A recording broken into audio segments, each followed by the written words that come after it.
channel, I went book shopping, so I thought I'd just do a little book haul. A couple of these like I've been wanting for ages and I'm really excited, and they're new releases. A couple I've just been interested in for a while and finally picked them up, and then like I said, a couple of cover buys. But yeah, I don't know, I haven't really got them in an order. Should I do them in an order or just do them? Okay, so the first one I'm going to do is the only non-fiction, I believe, here. I don't read a lot of non-fiction, but I like to read some here and there. I haven't read any this year yet, though, which I wanted to try and read more this year, so I bought one, and I'm going to read it. I have seen this one about, and I had my eye on it for a while, which is funny, because Eyes is in the title. Anyway, it's The Eyes of Gaza, A Diary of Resilience. I can't say that word. So we have The Eyes of Gaza by no, it's The Eyes of Gaza, A Diary of just thinking of how to say resilience. So The Eyes of Gaza, A Diary of Resilience by Plestia Alakad. This is written by a 21-year-old woman who is living in Gaza in Palestine. She done like Instagram posts and like social media. I don't know if it was just Instagram or other social medias, but she would post about her time living in Gaza during Israel's invasion of her home, and she stopped posting so that she could publish a book, and here it is. It's finally out in the world. She's grown up with Israel's invasion happening, and it's all about seeing her home being destroyed before her eyes. So this features all different diary entries of her days living there. Focuses on the horror that she has to live through. Yeah, I think it's going to be well written, and I think it's going to be a really interesting time. I think it's going to be very insightful seeing someone from Palestine depicting their everyday life, like directly from the war zone. Yeah, like I wish I could give you more, but I haven't read it yet. Yeah, so it literally just all different diary extracts of her depicting the horrors of living in Palestine. So I'm just going to read the last bit of the description because I feel like that describes it better than any way that I could.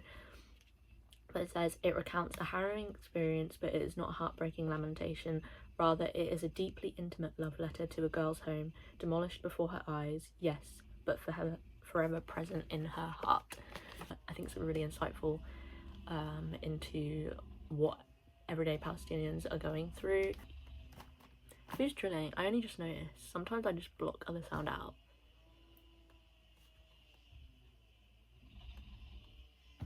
Am I gonna have to film this a different day? Okay, I'm back. The drilling has stopped, I think. Maybe just for now.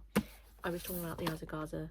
So that's gonna be my first non-fiction read of the year, and I think it's gonna be a good one. So really excited to get to this one. Yeah.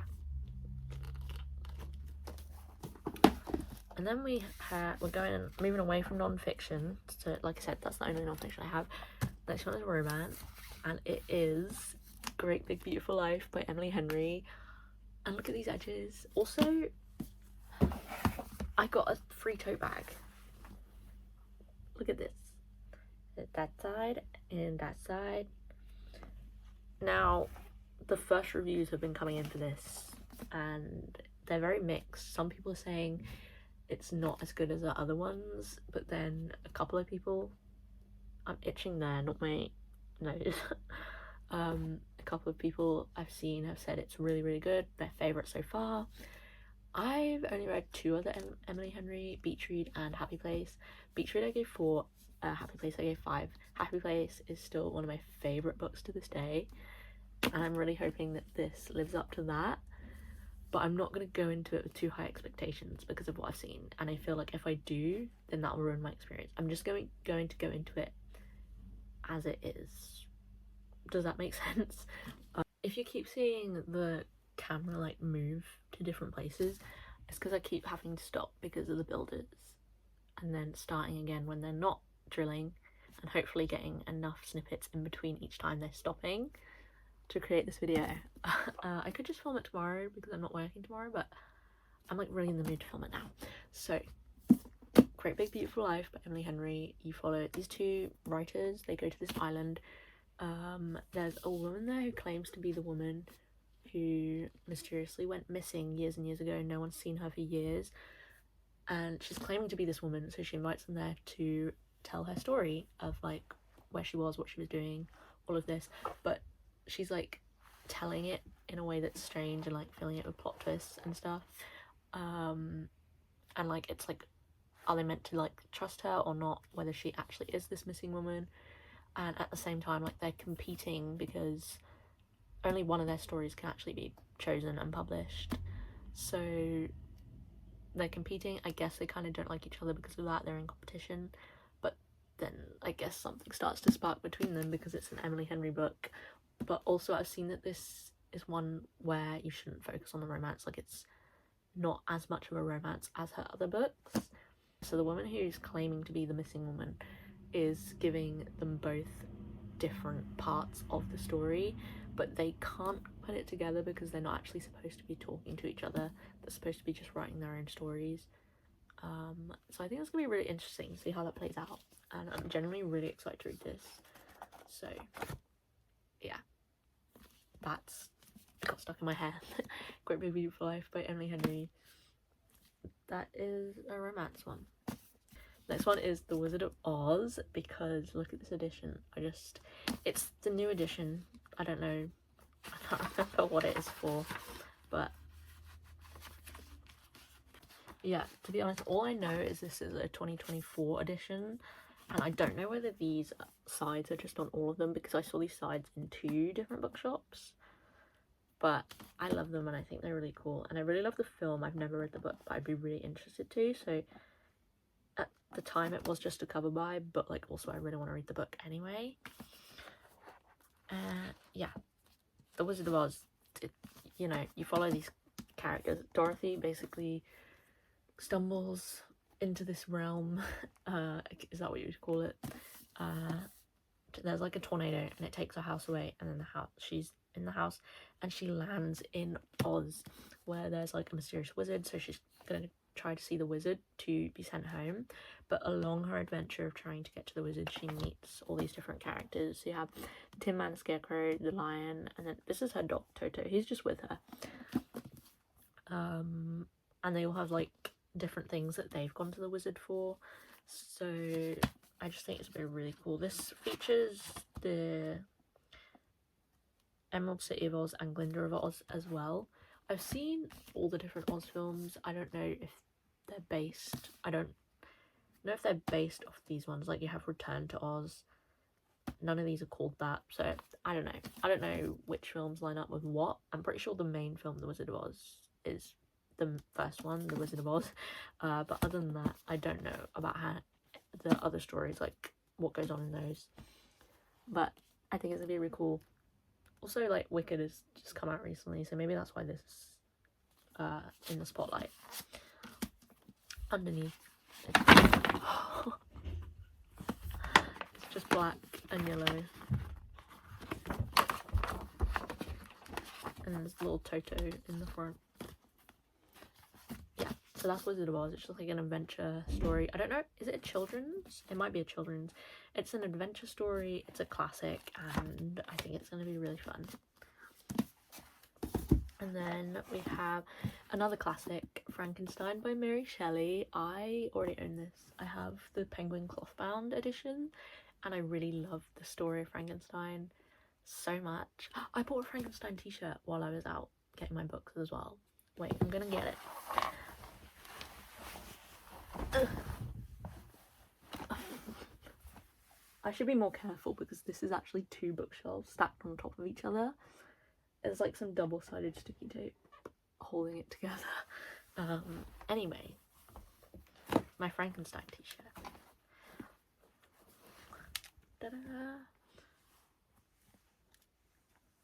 I've never seen the film, actually. I've watched the new teen one, Lisa Frankenstein, but I have never seen like an actual Frankenstein film or the Mary Shelley film, but I would love to. At the moment, I'm watching all the Marvel films in order again because I love doing that, and my mum's never done it, and I like finally convinced her to do it. So that's what I'm doing at the moment. Anyway, Frankenstein. I bought this edition because I just thought it was really cool. Oh wait, there it is.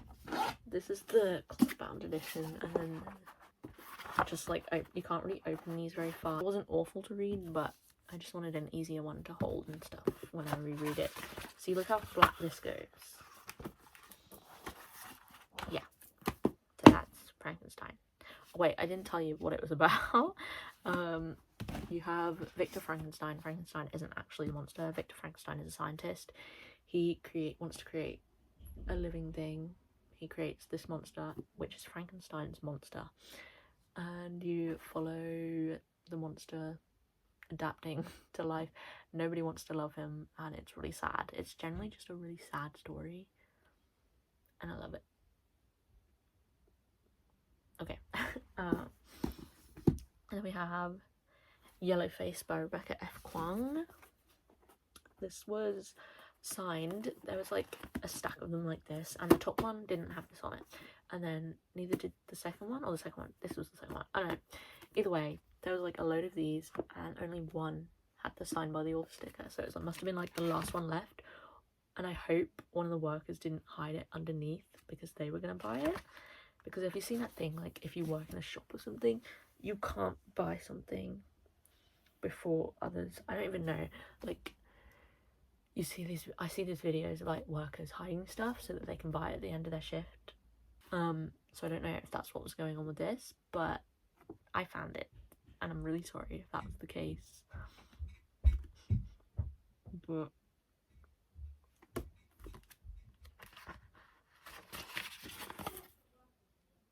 I always wanted to try this author's works, and there was like 2 reasons I gravitated towards this one.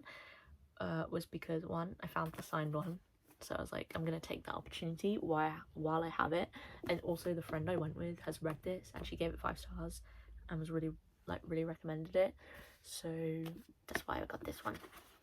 This week's on the publishing industry. You follow a white author who steals the work of her Asian friend. Her Asian friend dies, so the white author finds the manuscript and decides to like publish it as her own, and I believe it's based on a real scandal that actually happened. It's like I can't say the word, satirical, it's a satire novel of that scandal and like how that generally happens, so I think it's gonna be an interesting insight into that. And yeah, like again, I don't know what else to tell you because that's all I know. That's the basis of the book. Maybe she gets found out. She starts to make up other lies as well, by the looks of it. But yeah. Also, like, this author's writing, I've heard, is so good. So I'm really excited to finally try her writing. Okay.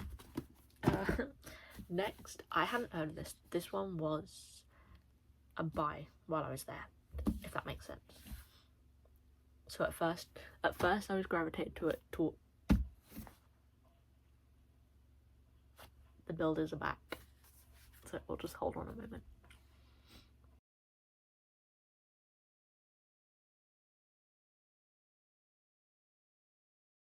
We have Good Girl by Ari Aber. I saw this on the Women's Prize for Fiction shortlist section, and I like buying books that like are up for prizes or have prizes, just because. And this looked really interesting. I really liked the green and the pink and how it stood out as well, so that's why I picked this one, and I was like most interested in this one out of the ones that were there from what I read.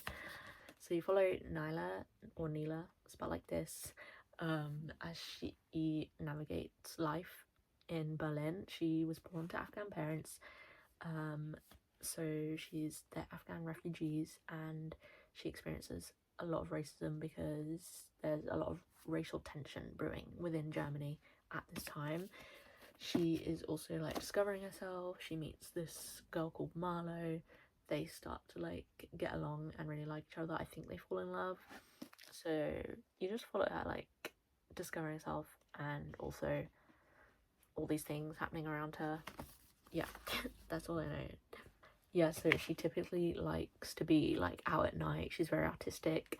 She learns more about the nightlife. She generally grew up and feels like she's a disappointment, so she's trying to like discover herself, turn herself around, and find out what she actually wants to be. And I think it's going to be really interesting. So yeah, that's a literary fiction. I feel like we've got a lot of different genres: romance, non-fiction, and adventure, a couple of lit fics that we've just done, and now another romance is coming up. Also, this might have a bit of romance in it, but I think it's more literary fiction. And then we have Butcher and Blackbird by Bryn Weaver. So this is like a complete turnaround. This is a dark romance. I think it's generally labeled as like a dark rom-com, because I think there's comedy in there as well. Yeah, Butcher and Blackbird is a dark romantic comedy. That's what it says, and then you have all the trigger warnings.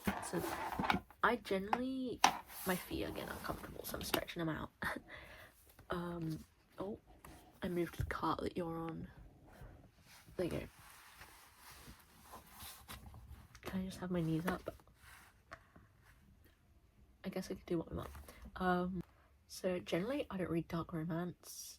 I don't think it's really my thing. I know a lot of people read it as a coping mechanism for certain things. It's a very complex thing, I feel like. But generally no hate to those of you that do read it, and maybe I would read it someday. I don't know. I say never, but at the moment, not really my thing. The thing with this as a dark romance is that it's a dark romance because the characters are serial killers, so it's kind of like the Mind F series. This is a story about two serial killers. They enter this competition where it's like you hunt people. They're called Sloane and Rowan, and they are against each other, but they end up falling in love, and then I think they go around murdering people together.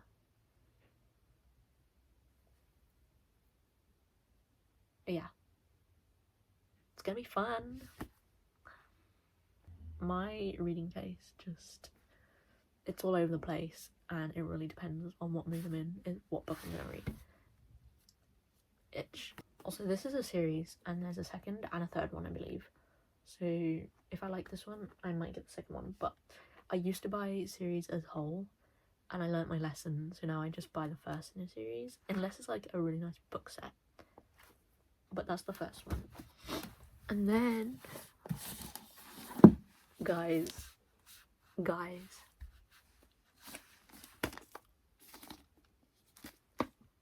Watch Me by Tahara Mafi. Bro. Also signed by the author. Let me show you. And look at the outer bit. Can you see that? Or is my hand covering it? Isn't it pretty? This edition, the signed part of it, is from my local independent bookshop, and they always have such good signed and exclusive editions, and I love them. And also, you get a bookmark with it. Anyway, this is Watch Me, so this focuses on James, who we know from the first series, the Shammy series. If you haven't read it, it's really good. I would say the last few kind of dipped off for me personally, but I absolutely loved definitely the first four, because I did love Restore Me, and then Defy Me and Imagine Me kind of went down, and then Believe Me was like okay. But yeah, generally a good time, and I absolutely love the characters so much, and I'm just so excited to read this. Can you hear that? The drilling guy's back. Okay, so in this one you're following James, they literally just stopped, so I was ready to go again and they've just started again. Oh, they've stopped. Okay, quick, here we go.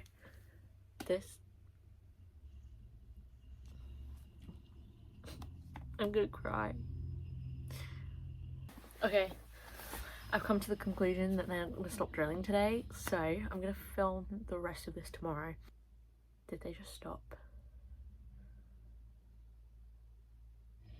No. Hi, so I'm back.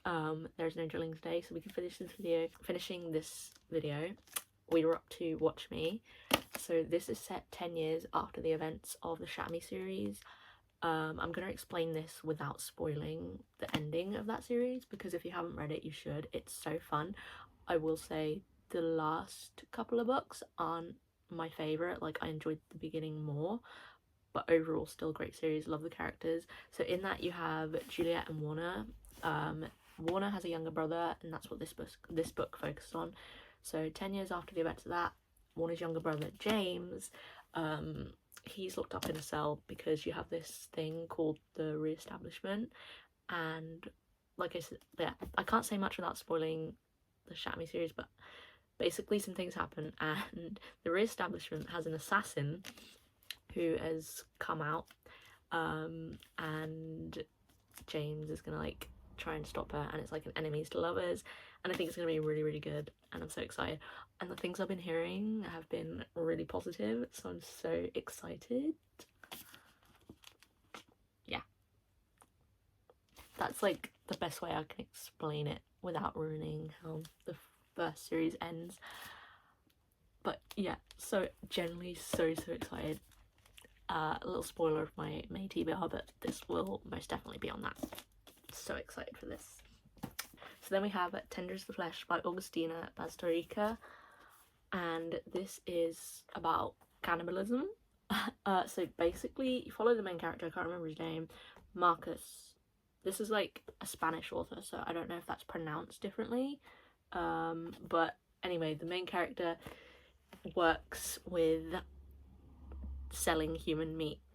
So all animal meat has been deemed poisonous, and so human meat has been made legal to eat.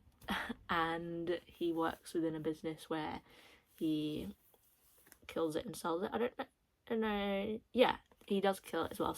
He's in the business of slaughtering humans. So within his business, he gets given like live specimens, which is humans. So these humans aren't treated as humans at all. They're just treated as like pieces of meat, basically. That's what they are. They go there to be killed and eaten.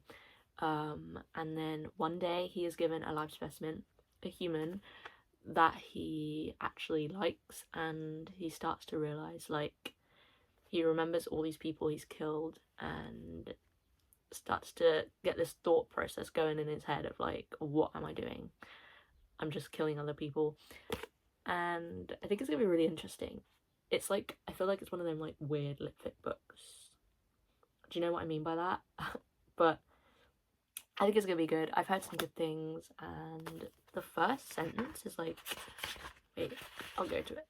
My camera cut out, but the first parts go: carcass, cut in half, stunner, slaughter line, spray wash. These words appear in his head and strike him, destroy him. But they're not just words, they're the blood, the dense smell, the automation, the absence of thought. They burst in on the night, catch him off guard. When he wakes, his body is covered in a film of sweat because he knows that what awaits is another day of slaughtering humans. I don't know, it just sounds really interesting to me. But yeah, I think it's going to be good. And then, this one I didn't buy, but my sister gave it to me basically like this next day, or the day before. Either way, like, really close to this, so I thought I'd include it in the book haul. And it is A Harvest of Hearts by Andrea Eames. This is the Locked Library edition. She received the Locked Library book box, but she knew I was really interested in this, so she let me have it. Basically all I know is that it's been related to Howl's Moving Castle, and I was sold. I haven't read that book, but I love the film. I do have the book though. There. So this focuses on, basically there's these magicians and they harvest hearts to use in their spells. So they go to this village and they take parts of like people's hearts. And one day this girl, Foss, part of her heart is taken by a magician, and sorcerer, sorry. And she goes to his house to try and get it back. She's like, give me my heart back. And you follow her on an adventure of trying to fix this, because apparently it can't be fixed. The sentence I was going to finish was, I guess she's going to try and find a way to get her heart back and fix that situation. Also it has a cat on it, and this is a talking cat apparently, so I think it's going to be really good. Generally really excited for it. Yeah, so they're all the books I got.